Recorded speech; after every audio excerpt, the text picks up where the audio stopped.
সাল্লাল্লাহু আলাইহি ওয়াসাল্লাম সহজে বললেন ও সাহাবায়ে কেরাম, তোমার ঈমান আছে কি এটা বুঝবার একটা সহজ কায়দা।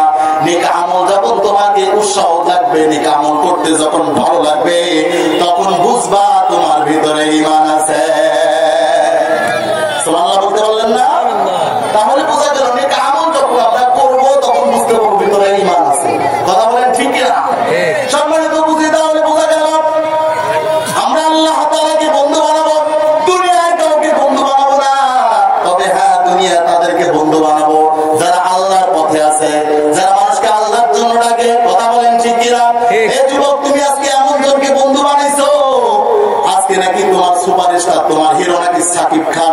নাউজুবিল্লাহ। বলেন আমাদের নেতা মুহাম্মদুর রাসূলুল্লাহ সাল্লাল্লাহু আলাইহি ওয়াসাল্লাম, এই নেতাকে যারা অনুসরণ করবে, অনুকরণ করবে, তারা একমাত্র উলামায়ে কেরাম, যারা হক্কানি উলামায়ে কেরাম। তাদেরকে আল্লাহ রাসূল বলছেন এমন এক জামানা আসবে যে জামানায় আমি নবী থাকবো না, রাসূল থাকবো না। সেই জামানায় তোমরা আমার এরকম ভাবে উলামায়ে কেরাম, আমার ওয়ারিস, আল উলামা ওয়ারাসাতুল আম্বিয়া, উলামায়ে কেরাম, তোমরা যদি তাদের পরামর্শ নিয়ে তাদের কথা অনুযায়ী তোমরা যদি তোমাদের জীবনটাকে পরিচালনা করতে পারো, তাহলে আল্লাহ তাআলা তোমাদের দুনিয়া এবং আখিরাতের কল্যাণ দিয়ে দিবেন। সুবহানাল্লাহ। সম্মানিত উপস্থিতি, কিন্তু আজকে আমরা বন্ধু বানাই গেলে বেনামাজির বন্ধু বানাই, এখন ঠিক না?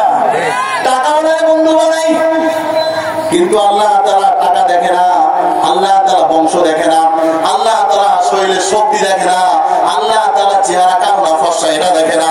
আল্লাহ তাআলা দেখে কি আল্লাহ তাআলার পাগল, কি আল্লাহ তাআলার মকবুল বান্দা, কে আল্লাহর জন্য পেয়ারা হয়ে গেছে, কে আল্লাহর জন্য গভীর রাতে উঠিয়া ঠান্ডা পানি দিয়ে উযু বানায়া 2 রাকাত নামাজ পড়ে 2 ফোঁটা চোখের পানি ফেলায় আল্লাহ তাআলার কাছে কান্না করে।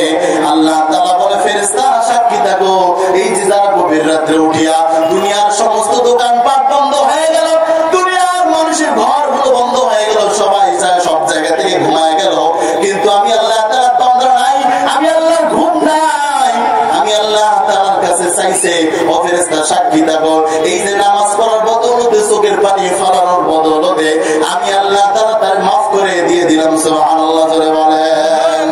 তাহলে আল্লাহর বন্ধু কখন হবে? 2 ফোঁটা চোখ, রাত 2টার সময় 2 রাকাত নামাজে 2 ফোঁটা চোখের পানি যারা ফলাইতে পারবে আল্লাহর প্রকৃত বন্ধু। সুবহানাল্লাহ বলতে বলেন না? আল্লাহ তাআলার ফোন নাম্বার হলো 342। বলেন আল্লাহ তাআলার ফোন নাম্বার 3টা 2। কয়টা 2? 3টা 2। রাত 2টার সময় মনে রাখেন। কয়টার সময়? রাত 2টা। বলেন না কেন? রাত 2টা। কয় রাকাত নামাজ? 2 রাকাত। কয় ফোঁটা চোখের পানি? 2 ফোঁটা। তাহলে আল্লাহর ফোন নাম্বার এটাই 342। মনে থাকবে তো ইনশাআল্লাহ? আজকে মাহফিল দেখে যাবেন, বাড়িতে গিয়ে দেখবেন সবাই ঘুমায় গেছে। যেখানে কেউ জাগনা নেই সেখানে কিন্তু আল্লাহ তাআলার সঙ্গে মুআশারাত করা সহজ। মারহাবা বলবেন না? যে আজকে গিয়ে নামাজ পড়বেন আর তাহাজ্জুদের নামাজে আপনাকে এত পরিমাণে তৃপ্তি দিবে। আরে এই যে হাফিজিয়া মাদ্রাসা, এই মাদ্রাসাতে আপনারা দেখবেন গভীর রাত, যখন রাত 4টা বাজে, যখন রাস্তা দিয়ে কুকুরও যায় না, কুকুরও যখন ঘুমায় যায়, তখন দেখবেন মাদ্রাসার ছাত্ররা উঠে কান্নাকাটি করতেছে, আল্লাহ আল্লাহ এলাকাবাসী সবাইকে মাফ করে দাও, মাদ্রাসার কমিটিদেরকে মাফ করে দাও, এলাকা থেকে যারা কবরে চলে গেছে তাদেরকে মাফ করে দাও। কথা বলেন ঠিক কিনা?